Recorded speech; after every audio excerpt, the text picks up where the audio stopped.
everybody. Welcome back. We're going to read chapter 5. I feel like I should warn you, my dog is here in the room and he's sleeping and he snores like a human being. So you may hear a little dog snore in the background. I told you I wanted these videos to be like we were hanging out together reading a book. Doesn't get more real than that. All right, here we go. Chapter 5. Eligible Acquaintances. 4 years passed away. During that interval, no tidings of the discarded son reached the disconsolate father and unhappy brother. 4 years. What? We just jumped ahead 4 years. Okay. Vainly did he lavish considerable sums upon that object. Uselessly did he dispatch emissaries to all the great manufacturing towns of England, as well as to the principal capitals of Europe, to endeavor to procure some information of him whom he would have received as the prodigal son, and to welcome whose return he would have killed the fatted calf. All his measures to discover his son's retreat were unavailing. Oh, so he did love his son. At length, after a lapse of 4 years, he sank into the tomb, the victim of a broken heart. So now Dad is dead. A few days previous to his death, he made a will in favor of his remaining son, the guardianship of whom he entrusted to a Mr. Monroe, who was an opulent city merchant and an old and sincere friend. Thus, at the age of 19, Richard found himself his own master, with a handsome allowance to meet his present wants, and with a large fortune in the perspective of 2 years more. Mr. Monroe, feeling the utmost confidence in the young man's discretion and steadiness, permitted him to reside in the old family mansion and interfered with him in his pursuits as little as possible. And just as an aside, the reason he would need permission from this guy is because he's still underage. So he has to have essentially a trustee. So that's who Mr. Monroe is. Okay. The ancient abode of the family of Markham was a spacious and commodious building, but of heavy and somber appearance.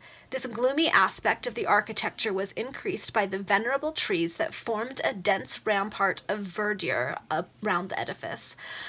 The grounds belonging to the house were not extensive, but were tastefully laid out, and within the enclosure over which the dominion of Richard Markham extended was the green hill surmounted by the 2 ash trees. Oh, the trees named for him and his brother. From the summit of that eminence, the mighty metropolis might be seen in all its vastitude, that metropolis whose one single heart was agitated with so many myriads of conflicting passions, warring interests, and opposite feelings. Perhaps a dozen pages of labored description will not afford the reader a better idea of the characters and dispositions of the 2 brothers than that which has already been conveyed by their conversation and conduct detailed in the previous chapter. Eugene was all selfishness and egotism, Richard all generosity and frankness, the former deceitful, astute, and crafty, the latter honorable even to a fault. With Eugene, for the present, we have little to do. For the present, did you catch that? For the present, we have little to do. The course of our narrative follows the fortunes of Richard Markham. The disposition of this young man was somewhat reserved, although by no means misanthropical or melancholy. That characteristic resulted only from the domesticated nature of his habits. He was attached to literary pursuits and frequently passed entire hours together in his study, poring over works of a scientific and instructive nature. When he stirred abroad for the purpose of air and exercise, he preferred a long ramble upon foot amongst the fields in the vicinity of his dwelling to a parade of himself and his fine horse amid the busy haunts of wealth and fashion at the West End of London. It was nevertheless upon a beautiful afternoon in the month of August, 1835, that Richard appeared amongst the loungers in Hyde Park.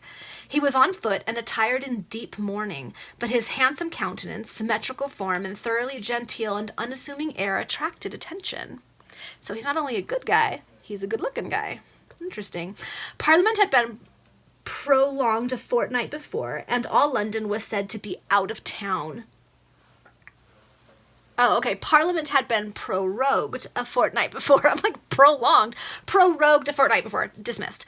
And all London was said to be out of town, albeit it was evident that a considerable portion of London was, in fact, in town, for there were many gorgeous equipages rolling along the drive, and the enclosure was pretty well sprinkled with well-dressed groups and dotted with solitary, fashionable gentlemen upon foot. From the carriages that rolled past, many bright eyes were, for a moment, turned upon Richard. And in these equipages there were not wanting young female bosoms, which heaved at the contrast afforded by that tall and elegant youth, so full of vigor and health, and whose countenance beamed with intelligence, and the old emaciated and semi-childish husbands seated by their sides, and whose wealth had purchased their hands, but never succeeded in obtaining their hearts. Oh, that was a brutal description. Poor guys.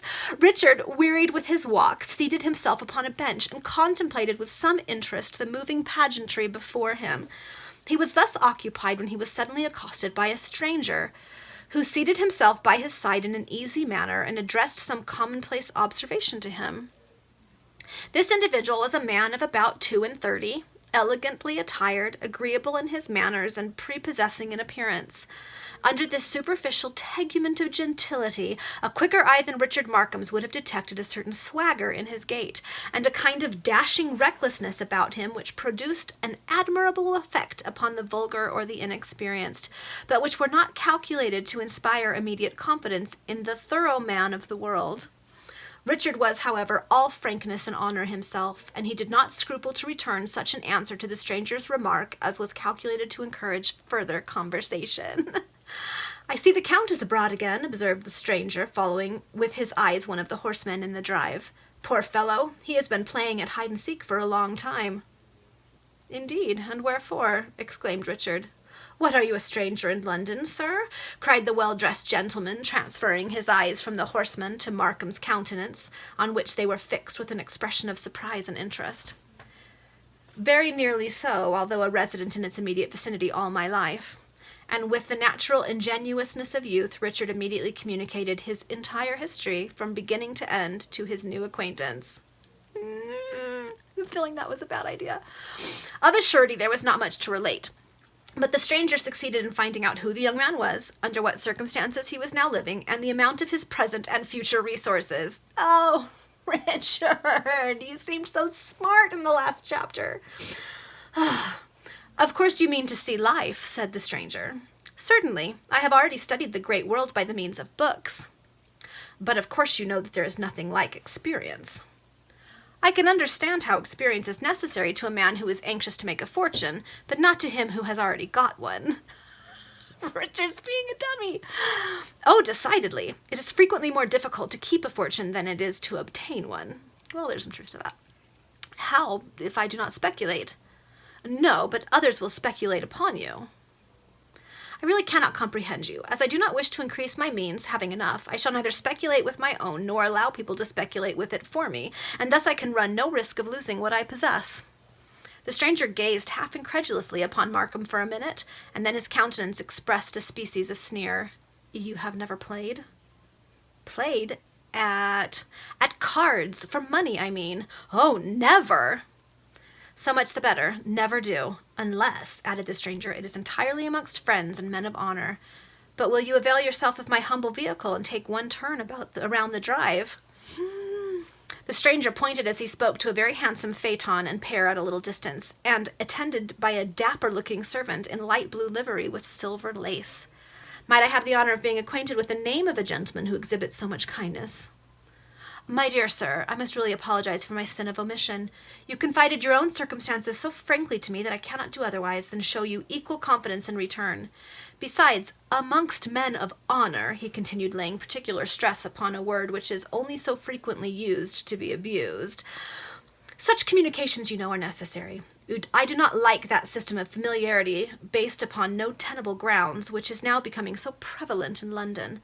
For instance, nothing is more common than for one gentleman to meet another in Bond Street, or the Park, or in Burlington Arcade, or for example's sake, and for the one to say to the other, 'My dear friend, how are you?' 'Quite well, old fellow, thank you. But by the by, I really forgot your name.'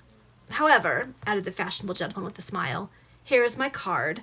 My town quarters are Long's Hotel. My country seat is in Berkshire, and my shooting box is in Scotland.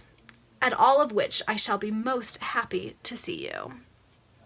Richard, who was not only highly satisfied with the candor and openness of his new friend, but also very much pleased and amused with him, returned suitable acknowledgments for this kind invitation, and glancing his eyes over the card which had been placed in his hands, perceived that he was conversing with the Honourable Arthur Chichester.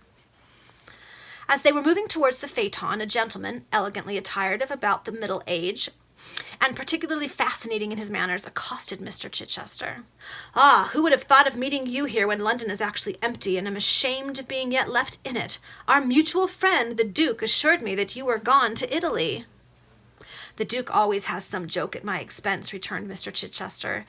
"He was once the cause of a lovely girl committing suicide." "Oh, that just got dark." "She was the only one I ever loved, and he one day declared in her presence that I had just embarked for America." "Poor thing, she went straight up to her room and—" "And?" echoed Richard. "Took poison," added Mr. Chichester, turning away his head for a moment and drawing an elegant cambric handkerchief across his eyes. "Good heavens," said Markham. "Yeah, I'm with you, Richard. Good heavens. Let me not trouble you with my private afflictions. Sir Rupert, allow me to introduce my friend Mr. Markham. Mr. Markham, Sir Rupert Harborough." The two gentlemen bowed, and the introduction was effected. "Whither are you bound?" inquired Sir Rupert. "We were thinking of an hour's drive," leisurely replied Mr. Chichester, "and it was then my intention to have asked my friend Mr. Markham to dine with me at Long's. Will you join us, Sir Rupert?" "Upon my honour, nothing would give me greater pleasure, but I am engaged to meet the Duke at Tattersall's, and I am then under a solemn promise to dine and pass the evening with Diana." "Always gallant, always attentive to the ladies," exclaimed Mr. Chichester. "You know, my dear fellow, that Diana is so amiable, so talented, so fascinating, so accomplished, and so bewitching, that I can refuse her nothing. It is true her wants and whims are somewhat expensive at times, but— Harborough, I am surprised at you. What? Complain of the fantasies of the most beautiful woman in London, if not in England, and you a man of 7,000 a year, and who at the death of an uncle— "Upon my honour, I begrudge her nothing," interrupted Sir Rupert, complacently stroking his chin with his elegantly gloved hand. "But, by the way, if you will honour me and Diana with your company this evening, and if Mr. Markham will also condescend—" "With much pleasure, said Mr. Chichester, "and I am sure that my friend, Mr. Markham, will avail himself of this opportunity of forming the acquaintance of the most beautiful and fascinating woman in England." Richard bowed. He dared not attempt an excuse. He had heard himself dubbed the friend of the Honourable Mr. Arthur Chichester. His ears had caught an intimation of a dinner at Long's, which he knew by report to be the headquarters of that section of the fashionable world that consists of single young gentlemen, and he now found himself suddenly engaged to pass the evening with Sir Rupert Harborough and a lady of whom all he knew was that her name was Diana, and that she was the most beautiful and fascinating creature in England. Truly, all this was enough to dazzle him, and he accordingly resigned himself to Mr. Arthur's goodwill and pleasure. I have a bad feeling about this, Richard. Mr. Rupert Harborough now remembered that he must not keep the Duke waiting, and having kissed the tip of his lemon-coloured glove to Mr. Chichester, and made a semi-ceremonious, semi-gracious bow to Markham, that kind of bow whose formality is attempered by the blandness of the smile accompanying it, he hastened away. It may be, however, mentioned as a singular circumstance, and as proof of how little he cared about keeping the Duke waiting, that, instead of proceeding toward Tattersall's, he departed in the direction of Oxford Street. This little incident was, however, unnoticed by Richard, for the simple reason that at this epoch of his life he did not know where Tattersall's was. Oh, he's so sweet and innocent, guys. I'm worried about him. "What do you think of my friend the baronet?" inquired Mr. Chichester as they rolled leisurely along the drive in the elegant phaeton. "I am quite delighted with him," answered Richard, "and if her ladyship be only as agreeable as her husband—" "Excuse me, but you must not call her her ladyship. Address her and speak of her simply as Mrs. Arlington." "I am really at a loss to comprehend—" "My dear friend," said Chichester, sinking his voice, although there was no danger of being overheard, "Diana is not the wife of Sir Rupert Harborough. The baronet is unmarried, and this lady is his mistress," added Markham hastily. "In that case I most certainly shall not accept the kind invitation I received for this evening." "Nonsense, my dear friend. You must adapt your behavior to the customs of the sphere in which you move." Oh no, guys, they're pulling him into bad stuff. "You belong to the aristocracy, like me, and like the baronet. In the upper class, even supposing you have a wife, she is only an encumbrance." Ooh, I don't like this guy at all. "Nothing is so characteristic of want of gentility as to marry early, and as for children, pah, they are the very essence of vulgarity." Man, if we had any doubts he was a bad guy before, we know now.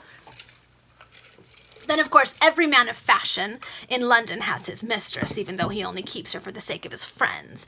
This is quite allowable amongst the aristocracy. Remember, I am not advocating the cause of immorality. I would not have every butcher and tea dealer and linen draper do the same. Then it would indeed be the height of depravity. So basically, it's only wrong if poor people do it. Oh, I hate this guy. Since it is the fashion, and you assure me that there is nothing wrong in this connection between the baronet and Mrs. Arlington, at least that the usages of high life admit it, I will not advance my further scruples, said Richard. Oh, Richard, hold on to your scruples. Although he had a slight suspicion, like the ringing of far distant bells in the ears, that the doctrine which his companion had just propounded was not based upon the most tenable grounds. It was now 6:30 in the evening, and one after another the splendid equipages and horsemen withdrew in somewhat rapid succession. The weather was nevertheless still exquisitely fine. Indeed, it was the most enchanting portion of the entire day. The sky was of a soft and serene azure, upon which appeared here and there thin vapors of snowy white, motionless and still, for not a breath of wind stirred the leaf upon the tree. Never did Naples, nor Albano, nor Sorrentum boast a more beautiful horizon, and as the sun sank towards the western verge, he bathed all that the eye could embrace, earth and sky, dwelling and grove, garden and field, in a glorious flood of golden light. Oh, that's a really pretty description. At 7:00, Mr. Chichester and his new acquaintance sat down to dinner in the coffee room at Long's Hotel. The turtle was unexceptionable, turtle soup. The iced punch faultless. Then came the succulent neck of venison and the prime Madeira. The dinner passed off pleasantly enough, and Richard was more and more captivated with his friend. He was, however, somewhat astonished at the vast quantities of wine which the Honourable Mr. Chichester swallowed, apparently without the slightest inconvenience to himself. Mr. Chichester diverted him with amusing anecdotes, lively sallies, and extraordinary narratives, and Richard found that his new friend had not only travelled all over Europe, but was actually the bosom friend of some of the most powerful of its sovereigns. These statements, moreover, rather appeared to slip forth in the course of conversation than to be made purposely, and thus they were stamped with an additional air of truth and importance. At about 9:30, the Honourable Mr. Chichester proposed to adjourn to the lodgings of Mrs. Arlington. Richard, who had been induced by the example of his friend and by the excitement of an interesting conversation to imbibe more wine than he was accustomed to take, was now delighted with the prospect of passing an agreeable evening, and he readily acceded to Mr. Chichester's proposal. Mrs. Arlington occupied splendidly furnished apartments on the first and second floors over a music shop in Bond Street. Thither, therefore, did the two gentlemen repair on foot, and in a short time they were introduced into the drawing-room where the baronet and his fair companion were seated. And that is the end of chapter 5. Guys, I'm worried about Richard. He's so innocent and naive, and I am really worried